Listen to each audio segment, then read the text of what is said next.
Ya hoy pues terminamos la materia, la primera materia de ustedes de maestría, creo, sí, la maestría.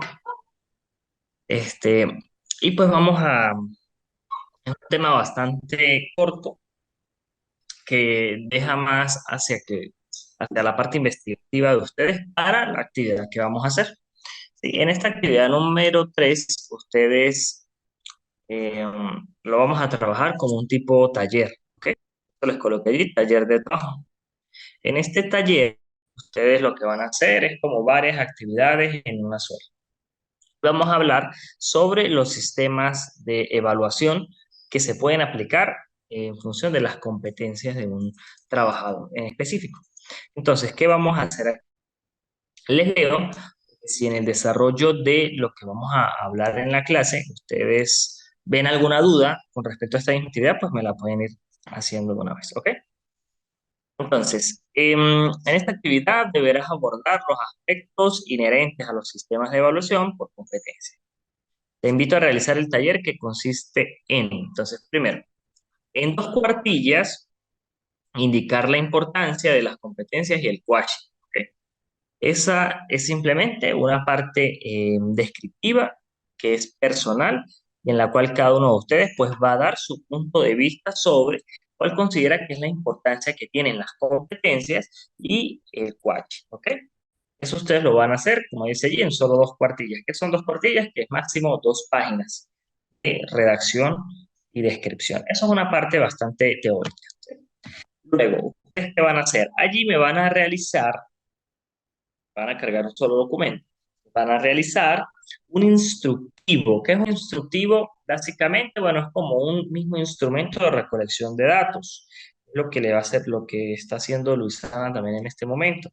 Un instrumento de recolección de datos en el cual van a colocar las preguntas que ustedes consideren que sean necesarias y que puedan servir para el proceso de autoevaluación de los trabajadores en la empresa donde ustedes trabajan. ¿Ok? Vamos a hablar un poco sobre eso, de algunos de los tipos de evaluación que se aplican, y esto no solo es a nivel del trabajador, sino también a nivel general. Si lo vemos en la parte educativa, también existen esos mismos sistemas de evaluación y los tipos de evaluación sobre todo. Entonces, la idea es que eso lo logremos aplicar en el contexto organizacional. Ustedes me van a hacer una propuesta de un instrumento que yo les recomiendo que tenga máximo unas 10 preguntas para que sea muy puntual. Esas preguntas ustedes las deben diseñar en función de lo que consideren es importante para que un trabajador al responder se dé cuenta si está cumpliendo o no con las funciones de su cargo, pero sobre todo inherentes al ámbito de las mismas competencias que él pueda tener para el cargo. Y eso pues es muy importante a nivel empresarial porque hay personas o habemos personas para involucrarnos todos que pensamos solo en el cargo, ¿no? Y yo pienso, bueno, si me dan el cargo de gerente, yo voy a ser el mejor porque es que ese es el cargo es el más alto a nivel de jerarquía. Entonces yo quiero ese cargo. Pero resulta que desde el punto de vista de competencias, yo no tengo las competencias necesarias para ser el gerente general de X empresa. Y simplemente nosotros por el poder o por el salario o por cualquier otra característica propia que tenga ese cargo, pero que psicológicamente nos incentiva a llegar allá sin pensar si realmente cumplimos o no los requisitos necesarios para llegar a ese cargo. Entonces, por eso se hace un proceso de autoevaluación para que seamos capaces de darnos cuenta si tenemos o no las competencias. O también algo muy importante es si estamos sobrevalorados para el cargo en el que estamos actualmente. Eso también es importante y eso también es algo que se concluye en la autoevaluación. Cuando decimos, bueno, fíjese, yo tengo competencias o me autoevalúo en un 90% de las competencias que hago o me evalúo con más del 100% de las competencias que necesito para desempeñar este cargo, por lo que sería bastante útil, pues, tratar de optar por un ascenso o un cambio de perfil y de cargo. ¿Ok? Y por último, dice, de acuerdo a la empresa donde trabajas, ustedes van a diseñar indicadores de procesos, de insumo, de gestión y estratégico. ¿Ok? Entonces, ¿cuántos y cuáles? Ahí es donde viene el proceso de investigación. Ustedes están en la libertad de colocar la cantidad de indicadores que consideren sean necesarios y sobre todo no es por la cantidad, sino es por anidar la relación que tengan esos indicadores con su empresa. Hay indicadores de gestión, por ejemplo, que no se pueden aplicar en todas las empresas. Entonces, por eso dice, de acuerdo a la empresa donde trabaja. Si en su empresa es una pequeña empresa que tiene características muy reducidas, pues entonces habrá muy pocos indicadores y eso estará bien. Entonces, una empresa mediana, pues medianamente habrán ciertos indicadores que nos permitirán evaluar la gestión a nivel de competencias de esa empresa. Entonces, a eso es lo que se refiere, para que si tienen dudas allí, que me dicen, pero ¿qué indicadores o cuántos? Es a libertad de ustedes, ¿ok? Bueno, vamos a empezar entonces. ¿Tienen alguna otra pregunta? Bueno, ahí está la parte de los sistemas de evaluación, ¿sí? Entonces vamos a ver los sistemas de evaluación y dentro de estos sistemas de evaluación lo primero que hay que eh, tomar en cuenta es el perfil ideal y la situación personal, que es lo que generalmente hacemos en un proceso de investigación, diagnosticar la situación actual en materia de X proceso. Eso es lo primero que hay que hacer cuando queremos mostrar un sistema de evaluación. Porque el sistema de evaluación se va desde la etapa del diagnóstico, desde el diseño y creación de los instrumentos, la aplicación de esos instrumentos, procesamos los resultados obtenidos con los instrumentos y luego podemos diseñar indicadores de diferentes tipos que realmente se adapten a lo que encontré y a los resultados obtenidos en mi sistema de evaluación por competencia. Eso es el objetivo de un sistema de evaluación como tal, ¿ok? Entonces, lo primero es entender el perfil ideal y la situación personal. El perfil ideal ya lo vimos y lo deberíamos tener cuando vimos la primera clase, hablar del perfil profesiográfico y el perfil profesional de una persona. Esos dos perfiles nos dan el perfil ideal de un trabajador. Y luego, pues nosotros buscamos las competencias necesarias dentro de cada uno de esos perfiles y pues en general del perfil ideal. Y eso se empieza a compaginar y se empieza a relacionar con la situación personal de cada uno de los trabajadores. Recuerden que el perfil es único, igual que el cargo es uno solo, pero ya cuando hablamos de los puestos de trabajo y de la situación personal, pues son varios. Yo puedo tener 10 asistentes administrativos, el perfil ideal para el asistente administrativo va a ser uno, pero tengo 10 personas con cualidades y habilidades y destrezas distintas y otras comunes que tengo que manejar dentro de una situación personal. Y eso es donde se empiezan a anidar.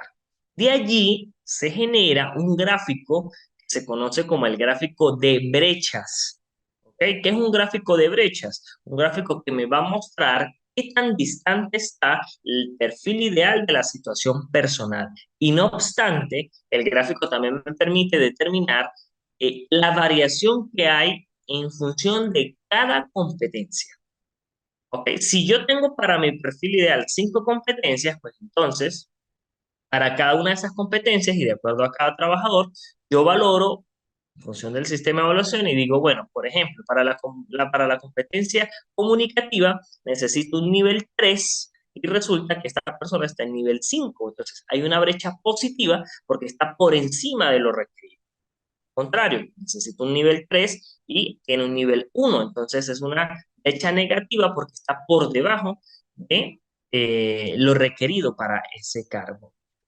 Eso es lo que se hace en esta situación de valoración dentro del perfil ideal y la situación personal de un trabajador. Sí, estamos claros en ese sentido. Sí, profe, en sí todo tiene relación con las habilidades de las personas para los cargos.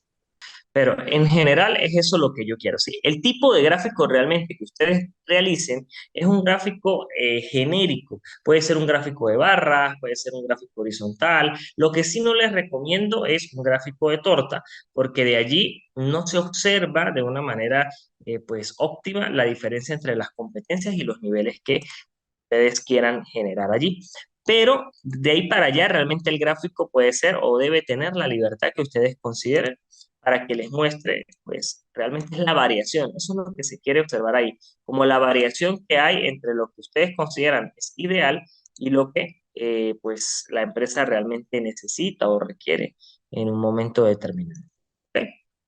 Eso es lo que se busca allí. De todas formas, déjenme revisar nuevamente y les voy a colocar ese recurso adicional, un recurso adicional de apoyo, un ejemplo de una gráfica de análisis de brecha para que ustedes la tengan allí, ¿ok? Se puedan ayudar.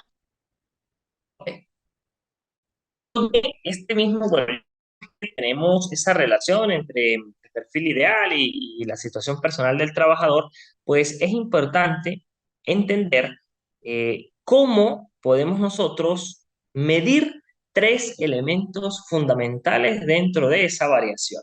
Porque si es una variación de brecha positiva o negativa, pues hay variaciones que pueden realmente ser muy dañinas para el proceso organizacional y hay otras variaciones que no son tan dañinas, pero no significa que no sean relevantes, ¿no? Hay que trabajarlas, pero no es un nivel de alarma para nosotros decir, no, esta persona realmente no puede continuar en su puesto de trabajo.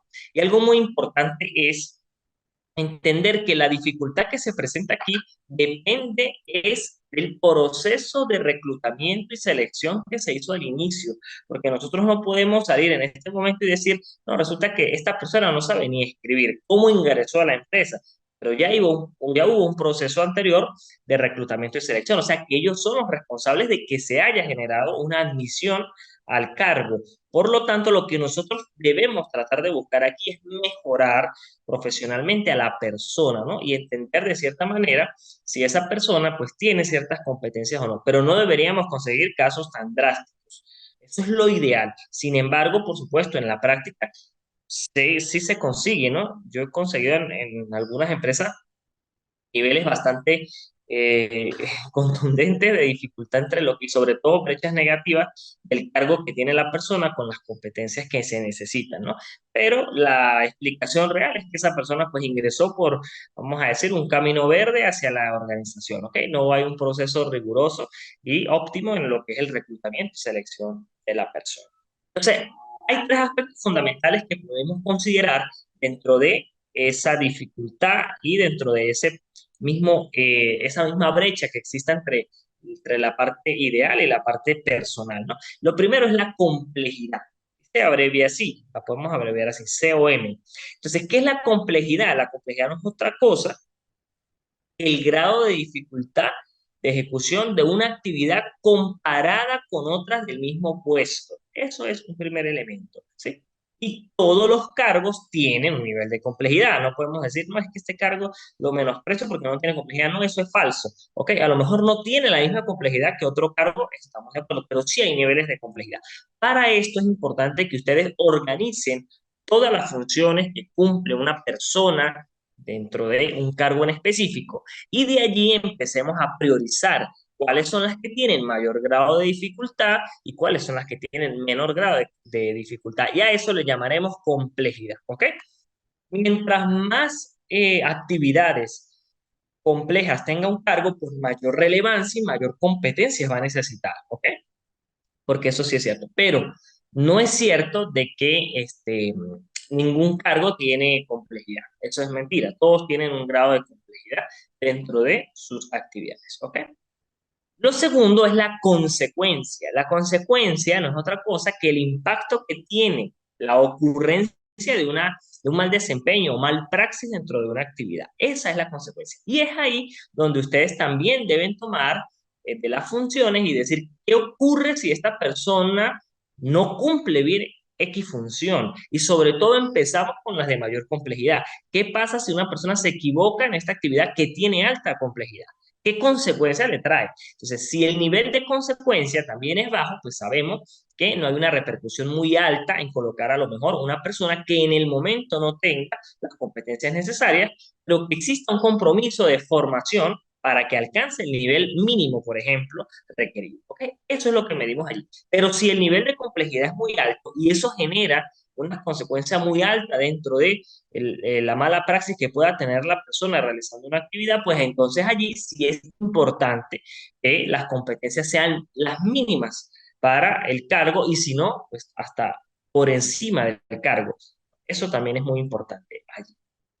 Sobre todo esto en la parte financiera, ¿no? Supongan ustedes el nivel de consecuencia que tenga, por ejemplo, hacer una transferencia de dinero y se equivoque haciéndosela a una persona que no corresponde, ¿sí? Entonces, ¿qué nivel de complejidad a lo mejor tiene hacer una transferencia bancaria, pero la consecuencia que trae si se hace? Entonces, empezamos a hacer esa correlación entre la actividad a nivel de complejidad y de consecuencia. Y lo otro, el último elemento es la periodicidad. Esa periodicidad es la frecuencia con la que se ejecuta esa actividad, ¿right? Entonces, una actividad compleja, muy bien, tiene una alta consecuencia, pero resulta que en función del tiempo solo se hace una vez al mes. Entonces, a lo mejor podemos aplicar mayor supervisión al momento en que estamos aplicando esa actividad para que se haga con los elementos o estándares requeridos. Ahora, es una actividad que se debe hacer diaria, entonces ya implica o aumenta también ese nivel de riesgo que podamos tener porque hay alta complejidad, hay una consecuencia también alta y entonces se está haciendo todos los días. O sea que el nivel de probabilidad para que la persona se equivoque si no tiene las competencias necesarias, pues también es muy alto.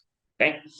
O lo contrario, ese es el análisis que ustedes tienen que hacer con cualquier actividad en función de estos tres elementos. ¿Qué tan compleja, qué consecuencia trae y qué nivel de periodicidad tiene en el tiempo? ¿Okay? ¿Estamos claros hasta ahí? Sí, profe. La base, ¿La qué?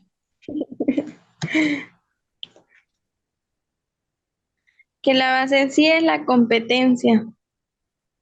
Sí. Por ejemplo, a ustedes en donde ustedes dos trabajan en la misma empresa, ¿sí? Creo, ¿no? Sí. O Sí, sea que ustedes compiten. No, pero ustedes están en departamentos diferentes, ¿no? sí. Estamos en todas partes. Ah, bueno. Bueno, mejor Nosotros así, somos, así aprenden de todo, ¿no? nosotros somos multifuncionales. Multifuncionales. Claro, pero no obstante, pues ese tampoco es el deber ser, ¿no? Pero entendemos la situación del país y de algunas empresas, ¿no? Porque ese es uno de los detalles. Ustedes pueden hacer de todo, ¿no? Las colocan a hacer de todo, pero si, por ejemplo, no estuviesen capacitadas para hacer X actividad en algún momento y se llegan a equivocar, entonces ahí a lo mejor si viene la represalia o la consecuencia, a lo mejor sobre ustedes. Cuando realmente no tienen una atribución porque de cierta manera no fueron contratadas para cumplir en principio X actividad. Y lo otro es ahí, sobre todo, el proceso de capacitación continuo y lo que se llama la inducción al puesto de trabajo, que tiene que ser óptima. Si yo quiero que Maite cambie a otro cargo o empiece a generar otras funciones adicionales a lo que está haciendo en su momento, pues tengo que crear un plan de formación realmente adecuado que le dé una inducción y capacitación necesaria para que ella evite cometer errores en algo para lo que no está apta en su momento. ¿Ok? Entonces, eso es lo importante aquí, en estas estos. ¿Ok? Ahora vamos a ver la metodología de evaluación.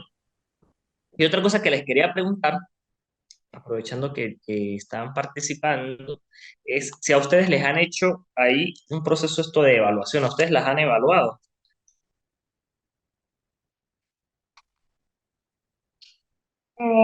Evaluación como tal, no sé directamente a nosotras, pero nosotros al personal de cada trimestre tenemos como una estructura de evaluación de cada puesto de trabajo. Además, Ajá, dentro, pero ustedes son las que se lo hacen a ellos. sí, un día nos dieron fue como un formulario y ahí evaluamos al personal. Y me imagino que a nosotras también nos evaluaron con eso, pero Claro, o sea, lo que no han aplicado es la autoevaluación. no. No. Sí, no, en este caso sí es como una evaluación horizontal. Cuando ustedes evalúan a sus compañeros y sus compañeros los evalúan a ustedes, ahí solo se hace una evaluación horizontal. Pero bueno, por lo menos tienen conocimiento de qué es esa evaluación. Y me Sí, más imagino que que todo era ustedes agarraron y empezaron a raspar a todo el mundo ahí en esa evaluación. se evalúan, no, se evalúa varios ítems, como la puntualidad, el cumplimiento del uniforme, el rendimiento del área asignada, porque pues, es que nosotros pues relativamente compartimos sea, somos tres y las tres compartimos el mismo personaje. Y ustedes empiezan, este me cae bien, llega a punto. Este no me cae bien, llega tarde todo el día. Sí, No, nosotros somos muy objetivos, ¿verdad que sí? sí. Por Muy eso, profesionales. y No, por eso es no es importante. fácil, no es No, fácil, claro, de verdad que no es de fácil. cierta manera no es fácil, pero por eso es importante que la metodología de evaluación, que es lo que vamos a hablar ahorita, sea al menos en 360 grados. Eso es muy importante, que es la evaluación de 360 grados. ¿Qué es esa evaluación de 360 grados? Ahí se evalúa todo. Los jefes de ustedes las evalúan a ustedes. Ustedes evalúan al jefe. Ustedes evalúan a sus compañeros, los compañeros las evalúan a ustedes y ustedes mismas se autoevalúan. Eso permite, y es más, y la otra parte es que si atienden clientes o tienen contacto con clientes o proveedores, ellos también los evalúen a ustedes. Y de esa manera, ahí sí, le podemos creer a Maite que es objetivo, ¿ves? Porque vamos a tener diferentes aristas y entonces con todas esas aristas nos damos cuenta de ciertas cosas, como que, bueno, mire, la mayoría dice que es puntual y solo Maite dice que es impuntual. A lo mejor es que tienen por ahí algo, ¿sí? No se caen muy bien, porque es la única Maite que dice que ella llega tarde. ¿Ok? O al contrario, si todos dicen que X persona llega tarde y esta persona dice que llega temprano, entonces, ¿por qué está ocurriendo eso? Eso nos permite ser un poco más objetivos porque hay varias aristas y pues la probabilidad es como muy pequeña de que, aunque hay casos, ¿no? Hay casos de trabajadores que usted llega y a todo el mundo le cae mal, ¿no? Cliente o cualquiera le cae mal, entonces, bueno, ya eso sí, pero es algo realista de que esa persona a lo mejor no trata bien a los clientes ni a nadie. Pero en términos generales, pues la probabilidad es tratar de que eso sea lo más objetivo posible en el proceso de evaluación. Esa es la parte también de la metodología, en buscar cómo evalúo, porque ya antes vimos el sistema y un proceso y la gráfica de brechas que les comenté, bueno, dentro de ese diagnóstico, pero la metodología es explicar cómo voy a hacer yo ese proceso, bajo qué método voy a hacer yo ese proceso.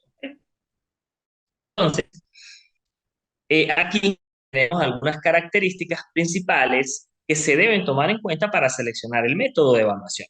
Lo primero es que sea un proceso de evaluación continuo. Eso es importante, ¿sí? ¿Eso qué significa? Pues que se haga constantemente, que realmente yo pueda valorar y no solamente lo haga una vez al año, si son tareas que tienen una periodicidad bastante elevada. Entonces, yo estoy haciendo tareas jornada semanal, mensual, pues la idea es que me evalúen al menos semanalmente, mensualmente, trimestralmente, semestralmente, pero ya la parte, ya cuando se deja anual, pues tiende a ser muy pequeño, ya no es una valoración continua. Lo otro es que esa continuidad se pueda dividir, eso también es otro caso, que me evalúen ciertos aspectos anuales, me evalúen otros aspectos semestrales, otros semanales, otros diarios, y de esa manera pues también crear unas políticas de evaluación continua, eso también es. Que sea sistemática en lo que ustedes me decían, es decir, que no haya improvisación, que tenga instructivos o que tenga formularios, partes de recolección de datos, que las preguntas que se hagan allí sean ordenadas, sean coherentes y que tengan relación con el cargo y con las funciones que ellos van a realizar, así como me comentaron ustedes, que pueden colocar ciertos aspectos y de allí se desarrollan otros y preguntan, ok, eso es muy viable, eso es la parte sistemática y lo que es basado en evidencias. Sumamente importante que sea basado en evidencias, lo que yo pueda referir, sobre todo en aspectos negativos. Si yo voy a evaluar de un aspecto negativo a X trabajador, pues debería anexar en el instructivo, ¿sí?, una respuesta, una evidencia que muestre eso. Por ejemplo, si soy el jefe y quiero demostrar que una persona llega tarde, puedo sacarle copia al libro de, si ustedes llenan un libro de salida y entrada, o si es con el huellero, pues solicitar un reporte y eso incluirlo allí. De esa manera va a ser muchísimo más objetivo lo que estoy colocando dentro de eso. O si hay memorándums, llamados de atención, faltas en la entrega de algún informe, X cosa, pero que haya un respaldo. Por eso es importante también aquí tomar en cuenta que todo debería quedar por escrito. dentro de la relación entre el trabajador, su jefe o sus compañeros, para que luego no hayan también malos entendidos. Ok, entonces, la metodología de valoración que ustedes pueden utilizar para el sistema de competencias es la que se llama la evaluación de 360 grados. En esa evaluación de 360 grados, que es la metodología, vamos a decir, más recomendada, pues lo que se hace es evaluar, esto es lo que ustedes van a tomar en cuenta allí, tienen que evaluar. Primero, evalúan ustedes con su jefe, ¿ok? Que es esa primera línea de mando vertical hacia arriba. Luego viene la vertical hacia abajo, que sería el jefe con ustedes, ¿ok? Luego vienen las horizontales, tanto a la derecha y a la izquierda, en ambos sentidos, porque ustedes van a evaluar a los trabajadores que estén en la parte horizontal del organigrama a su mismo nivel y con sus mismas características. Ellos los van a evaluar ustedes y luego ustedes evalúan a los que están a la parte izquierda de ese organigrama al mismo nivel y viceversa, los evalúan ustedes. Y posteriormente viene la parte descendente, que sería ustedes, si son jefes de alguien o están a cargos de alguien, evaluar a esa persona, luego esa persona los evalúa a ustedes y posteriormente ustedes mismos se autoevalúan. Por eso se llama 360 grados, porque se forma realmente una circunferencia en el ámbito de la evaluación de la persona que está allí seleccionada. ¿Okay? Esa sería la parte de la metodología de evaluación que ustedes deberían.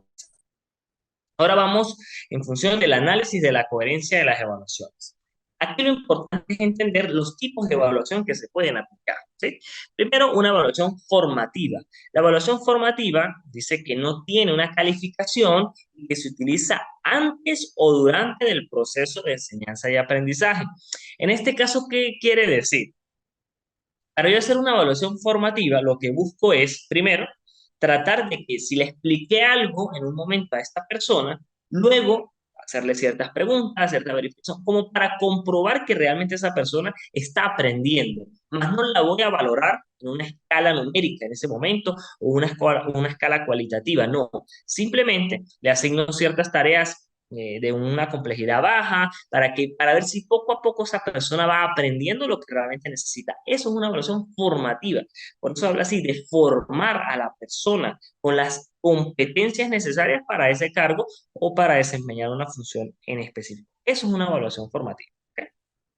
Luego ya vendría la evaluación sumativa. En este caso, sí, ya esa evaluación va a tener preguntas mucho más rigurosas. Yo voy a tratar de medir los conocimientos realmente que tiene esa persona en el área en específico y lo valoro. Ya digo, bueno, sí, mire, realmente tiene, sacó 15, sacó 10, 100, 80, dependiendo.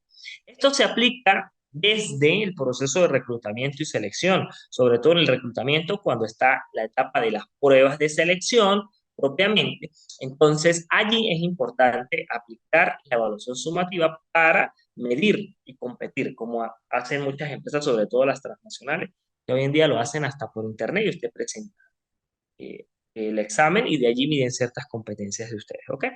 La autoevaluación, pues ya va más a un proceso de reflexión propio de ustedes, es decir, ya se evalúan ustedes mismos en función de su trabajo. Usted considera que es puntual, usted considera que cumple sus actividades, respeta a los demás, maneja instrucciones, tiene capacidad para trabajar bajo presión. Ese tipo de elementos usted mismo se evalúa. Considera que el puesto, el cargo le genera un estrés laboral, cómo se siente con sus compañeros. Todo eso son preguntas que ustedes mismos pueden relacionar, ¿ok? O pueden responder eso. La coevaluación, pues ya es un proceso de feedback entre los compañeros. Ya es lo que veíamos. Ustedes, los que están al mismo nivel, se evalúan entre ustedes para entender y poder medir si realmente pues, hay un clima, sobre todo organizacional, que esté óptimo, ¿sí? O en condiciones normales. Eso es lo que podemos hablar de coevaluación. Evaluarnos con los pares o con los mismos, los que están a nuestro mismo nivel para crear pues un feedback. Y por último, diseño de indicadores por competencias para la evaluación. Y es ahí en donde, esto está igual en el aula virtual, yo les recomiendo que ustedes lo lean a profundidad, pero básicamente lo que quiero es que esta parte de indicadores, pues, ustedes hagan indicadores de impacto, como está aquí, sobre todo en la parte de procesos y de insumos.